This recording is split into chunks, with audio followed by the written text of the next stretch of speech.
লেখাটি কোনো কবিতা নয়, এটা মূলত আমার প্রিয় একজন স্যারের টাইমলাইন থেকে নেওয়া, যিনি অসীম গুণের অধিকারী হওয়া সত্ত্বেও, নিজেকে উজাড় করে দেওয়া সত্ত্বেও কোনো এক নারী তাকে শূন্য হাতে ফিরিয়ে দিয়েছে। আজ ওনারই লেখা শোনাতে যাচ্ছি। শুরু করছি।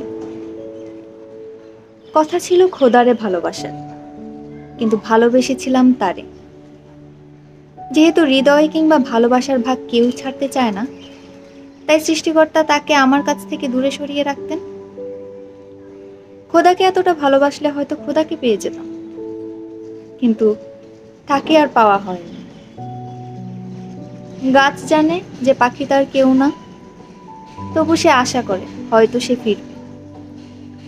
কিন্তু ফুল যে তার সব, সে পাখি কোনোদিনও ফিরবে না।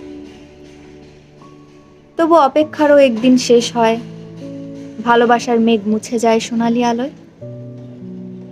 তবু অপেক্ষা শেষে শান্তি নেমে আসে প্রার্থনার ওই নীল আকাশে।